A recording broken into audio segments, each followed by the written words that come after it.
All right, my apologies, dear reader, even if I'm the one doing the reading. Got a phone call for a tile job that's happening this weekend, and it interrupts the broadcast when that happens. Okay, so let's get back to where we were. We're talking about the feedback from hell. I am on the bottom of page 6. I'm going to start off there and reread the last paragraph. Okay, so bottom of page 6. Calm down, amigo. Believe it or not, this is part of the beauty of being human. Very few animals on Earth have the ability to think cogent thoughts to begin with, but we humans have the luxury of being able to have thoughts about our thoughts. So I can think about watching Miley Cyrus videos on YouTube and then immediately think about what a sicko I am for wanting to watch Miley Cyrus videos on YouTube. Ah, the miracle of consciousness. Now here's the problem. Our society today, through the wonders of consumer culture and hey look, my life is cooler than yours, social media, has bred a whole generation of people who believe that having these negative experiences, anxiety, fear, guilt, etc., is totally not okay. I mean, if you look at your Facebook feed, everybody there is having a fucking grand old time. Look, 8 people got married this week. And some 16-year-old on TV got a Ferrari for her birthday. And another kid just made $2 billion inventing an app that automatically delivers you more toilet paper when you run out. Meanwhile, you're stuck at home flossing your cat. And you can't help but think your life sucks even more than you thought. The feedback loop from hell has become a borderline epidemic, making many of us overly stressed, overly neurotic, and overly self-loathing. Back in Grandpa's day, he would feel like shit and think to himself, gee whiz, I sure do feel like a cow turd today. But hey, I guess that's just life. Back to shoveling hay. But now if you feel like shit for even 5 minutes, you're bombarded with 350 images of people totally happy and having amazing fucking lives. And it's impossible to not feel like there's something wrong with you.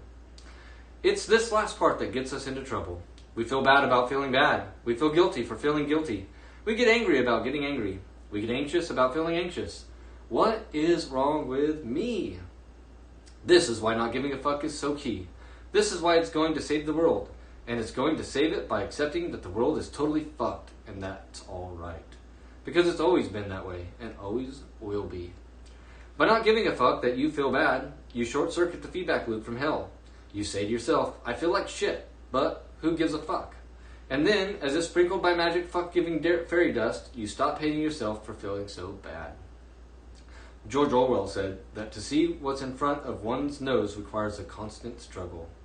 Well, the solution to our stress and anxiety is right there in front of our noses, and we're too busy watching porn and advertisements for ab machines that don't work, wondering why we're not banging a hot blonde with a rocking six-pack to notice.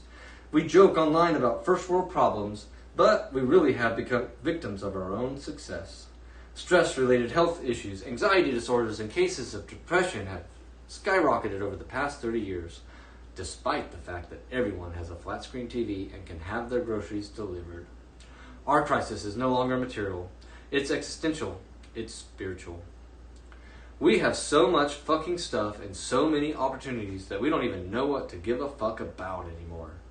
Because there's an infinite amount of things we can now see or know, there are also an infinite number of ways we can discover that we don't measure up, that we're not good enough, that things aren't as great as they should be, and this rips us apart inside. Because here's the thing that's wrong with all the how to be happy shit that's been shared 8 million times on Facebook in the past few years. Here's what nobody realizes about all of this crap.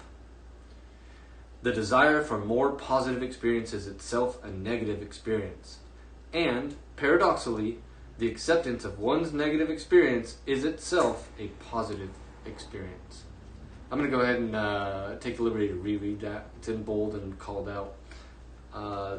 Here we go. The desire for more positive experience is itself a negative experience. And, paradoxically, the acceptance of one's negative experience is itself a positive experience. This is a total mindfuck. So I'll give you a minute to unpretzel your brain and maybe read that again. We already did. Wanting positive experience is a negative experience. Accepting negative experience is a positive experience. It's what the philosopher Alan Watts used to refer to as the backwards law. The idea that the more you pursue feeling better all the time, the less satisfied you become, as pursuing something only reinforces the fact that you lack it in the first place. The more you desperately want to be rich, the more poor and unworthy you will feel, regardless of how much money you actually make. The more you desperately want to be sexy and desired, the uglier you come to see yourself, regardless of your actual physical appearance. The more you desperately want to be happy and loved and lonely, the lonelier and more afraid you become, regardless of those who surround you. The more you want to be spiritually enlightened, the more self-centered and shallow you become in trying to get there. It's like this one time I tripped on acid, and it felt like the more I walked toward a house, the farther away the house got from me. And yes, I just used my LSD hallucinations to make a philosophical point about happiness. No fucks given. As the existential philosopher Albert Camus said, and I'm pretty sure he wasn't on LSD at the time, you will never be happy if you continue to search for what happiness consists of. You will never live if you are looking for the meaning of life. Or, put more simply, don't try. Now, I know what you're saying. Mark, this is making my nipples all hard. But what about the Camaro I've been saving up for? What about the beach body I've been starving myself for? After all, I paid a lot of money for that ab machine. What about the big house on the lake that I've been dreaming of? If I stop giving a fuck about those things, well, then I'll never achieve anything. I don't want that to happen, do I? So glad you asked. Ever notice that sometimes when you care less about something, you do better at it? Notice how it's often the person who is the least invested in the success of something that actually ends up achieving it. Notice how sometimes when you stop giving a fuck, everything seems to fall into place. What's with that? What's interesting about the backwards law is that it's called backwards for a reason. Not giving a fuck works in reverse. If pursuing the positive is a negative, then pursuing the negative generates the positive. The pain you pursue in the gym results in better all-around health and energy. The failures in business are what led to a better understanding of what's necessary to be successful.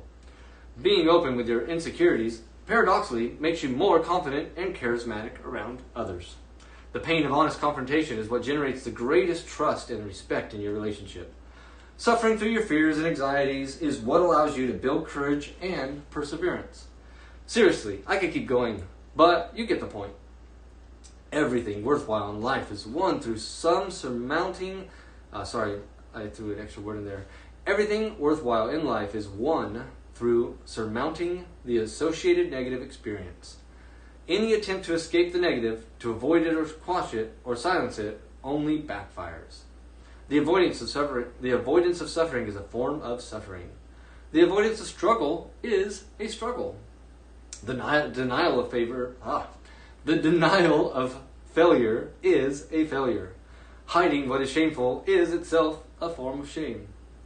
Pain is an inextricable thread in the fabric of life, and to tear it out is not only impossible, but destructive. Attempting to tear it out unravels everything else with it. To try to avoid pain is to give too many fucks about pain. In contrast, if you're able to not give a fuck about the pain, you become unstoppable. In my life, I have given a fuck about many things. I have also not given a fuck about many things. And like the road not taken, it was the fucks not given that made all the difference. Chances are you are somebody in your life. Chances are you know somebody in your life who, at one time or another, did not give a fuck and then went on to accomplish amazing feats. Perhaps there was a time in your own life when you simply did not give a fuck and excelled to some extraordinary height. For myself, quitting my day job in finance after only 6 weeks to start an internet business ranks pretty high up there in my own didn't give a fuck Hall of Fame. Same with deciding to sell most of my possessions and move to South America. Fucks given? None. Just went and did it.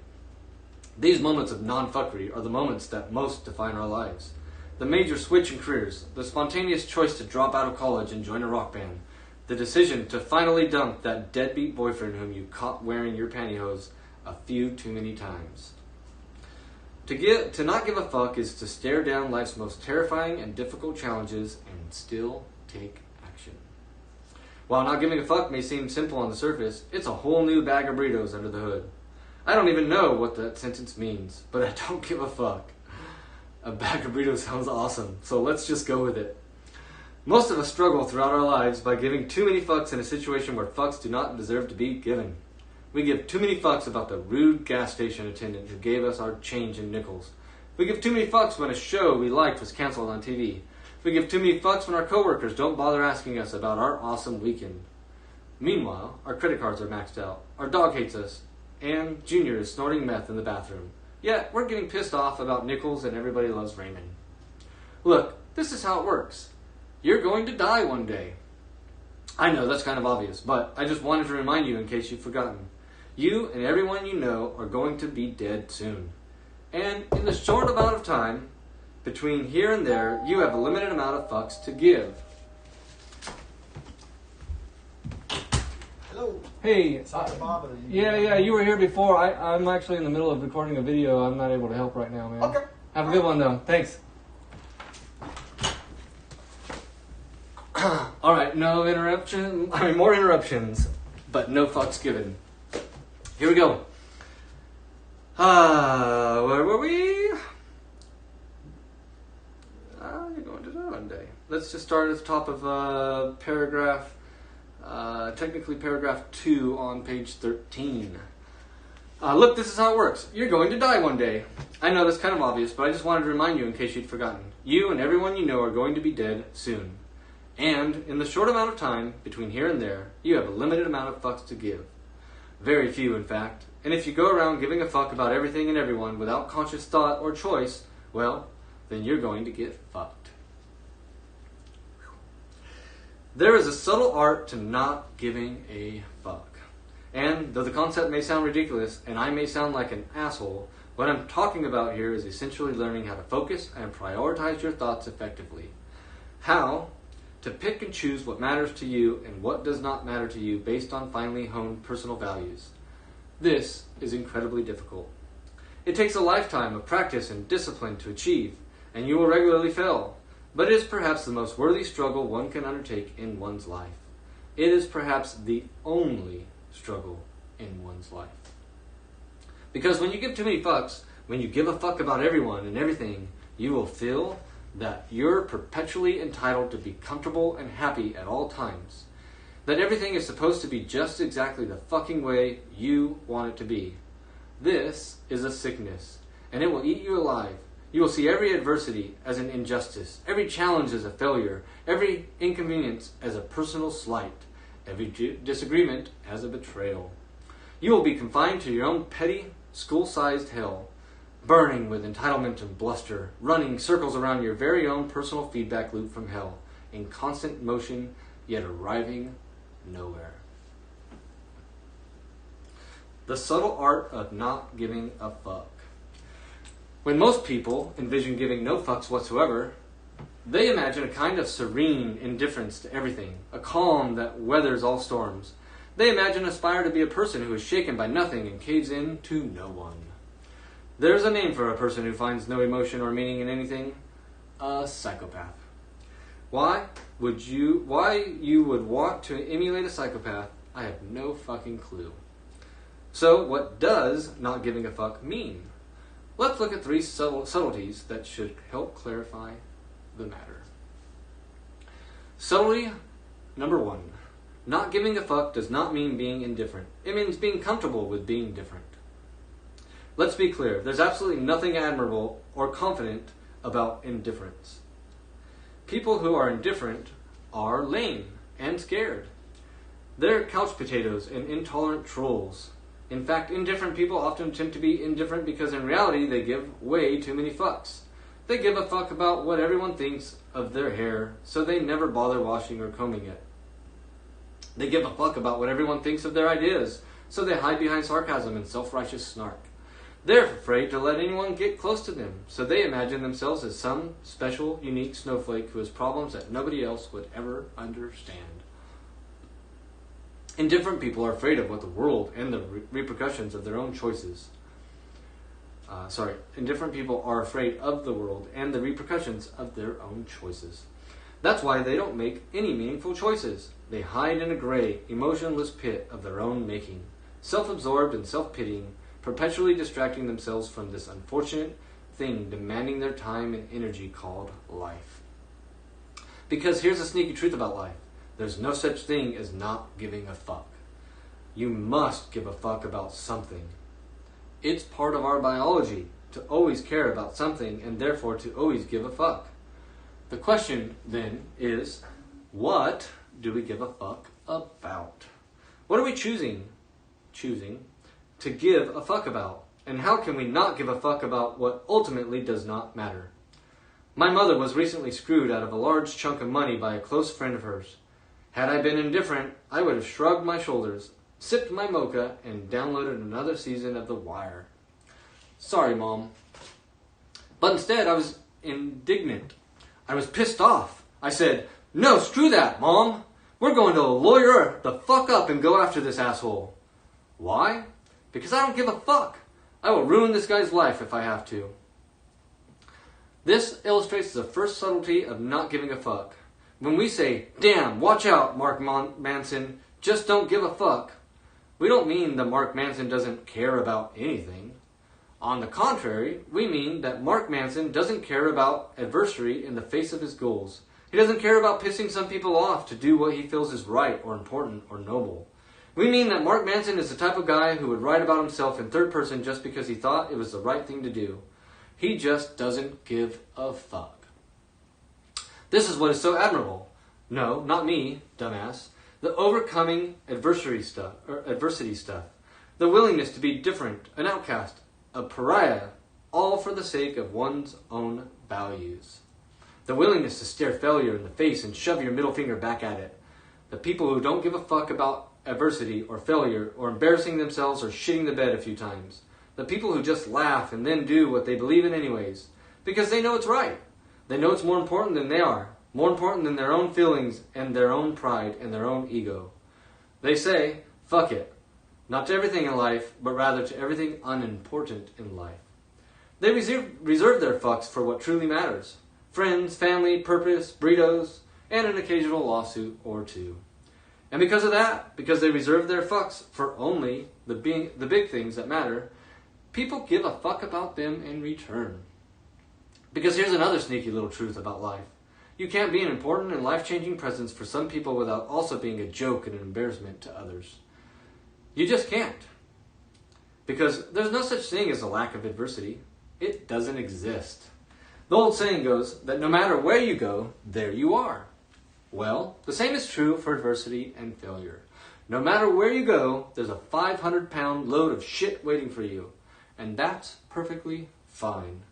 The point isn't to get away from the shit. The point is to find the shit you enjoy dealing with. Subtlety number 2.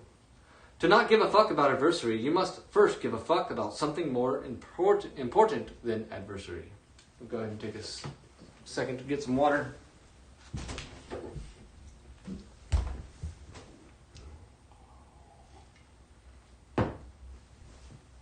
Alright. Back to the Poe Jam. I'm going to go ahead and reread that. Subtlety number 2. To not give a fuck about adversity, you must first give a fuck about something more important than adversity. This is middle of chapter, page 17, chapter 1.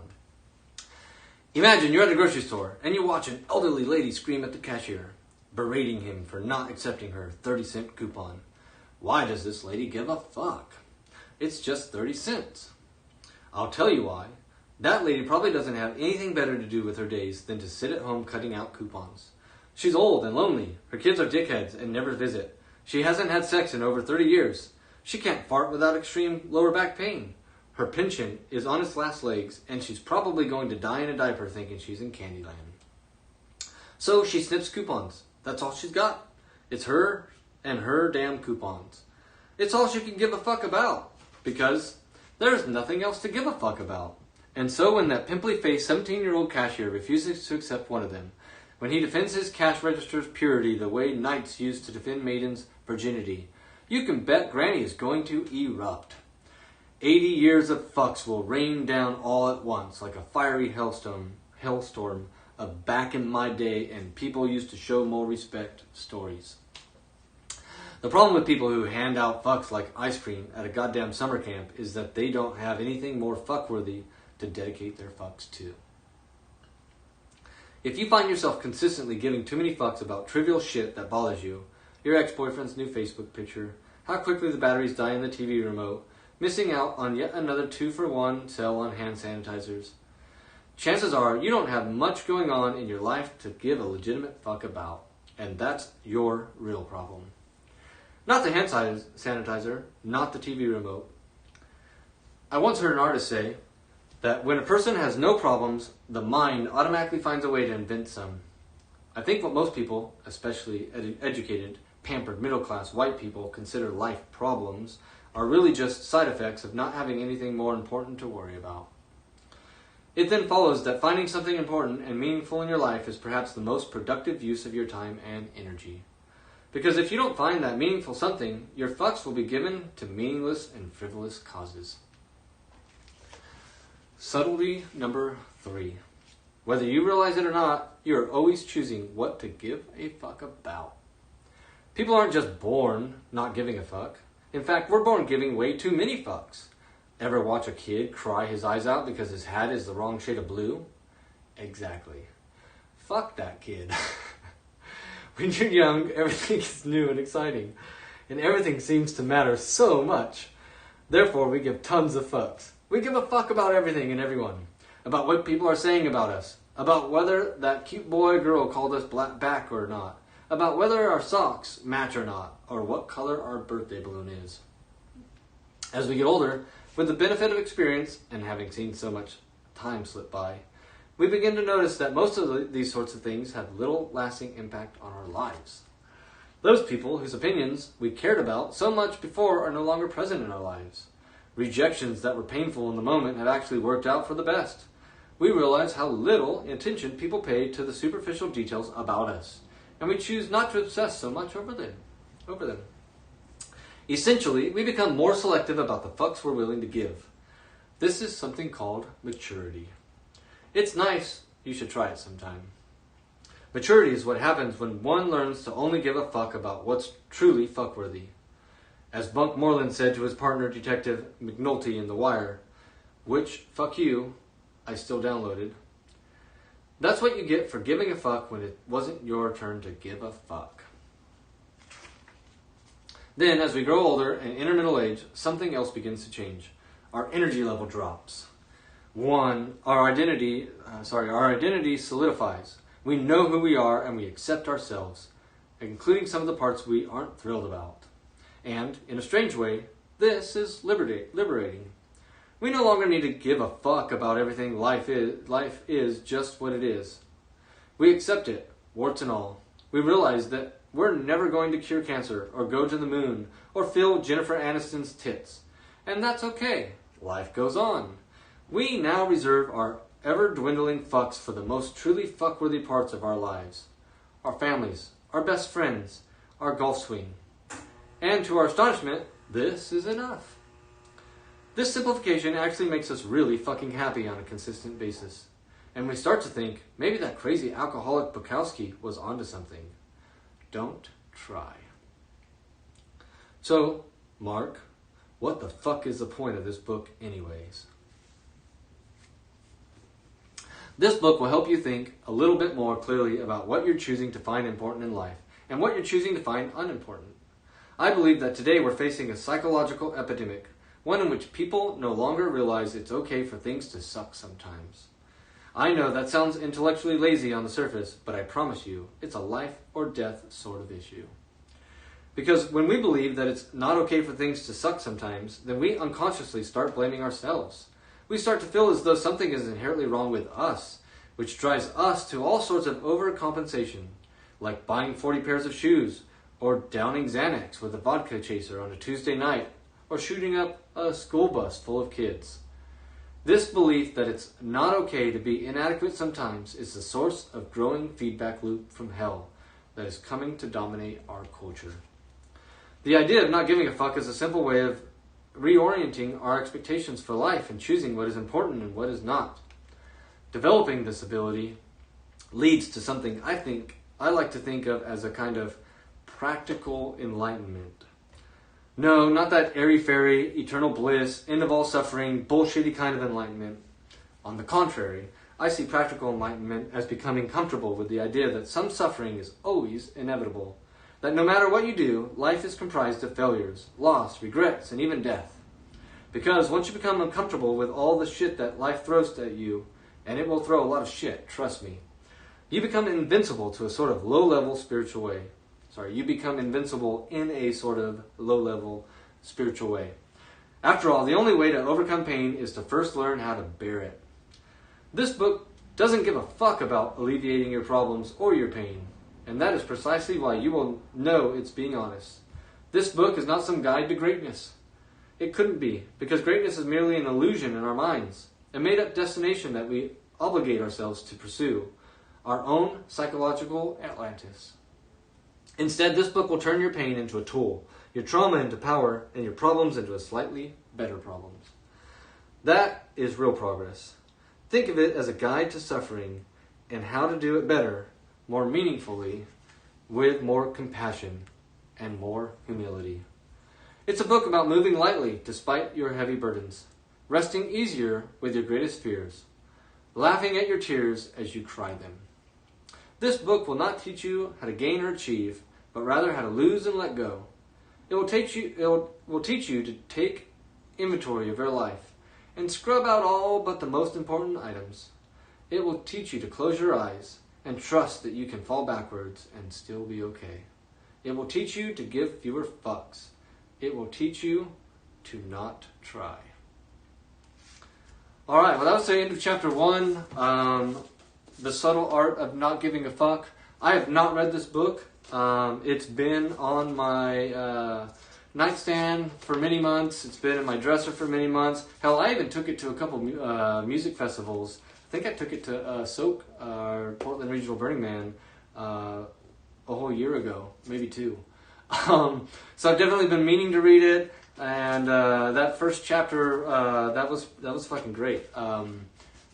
It's got me, that pulled me in so much that I can relate to there. Definitely would love to hear your thoughts about it. Maybe a Zoom session in the future, and future meetings or readings would be great, so we can kind of share our thoughts collectively in real time. But man, yeah, it's been a balance for me. It's been hard. As I've gotten older, I've found that I'm giving less fucks, and there are some things that I feel like I should give fucks about that I'm not giving fucks about. And there's been a little bit of a difficulty there for me. But other than that, I mean, yeah, like, really, you know, the subtleties make a lot of sense. And the movie Frozen, the second movie Frozen, where they just talk about doing the next right thing, man. Like, just not being ashamed. Don't hide. Just fucking move forward. Accept the problems. There are always going to be them. And just do you, unashamed, unbashfully. If you're honest, you move with integrity. You are real with yourself and with the people around you. You really don't have to give fucks. Like, I used to get in street fights when I was a kid, and now I can be provoked by other people, and people can talk shit. Men can challenge me on that level, and I can respond without reacting, and I don't have anything to prove because I've proven to myself what I can and can't do. Sure, I mean, I don't have the skill set that I had at the time, but I know that I'm capable. I know what I'm made of, so to speak, and with practice or whatever, I know I can hold my own. And if I don't, then I don't. Like, that's part of it too, you know? So, like, same thing with life. Let's just move through life together, folks. Accepting what we can't change, being honest, being real, treating each other right, and just doing the next right thing. and not apologizing for it. Let's give less fucks. What do you say?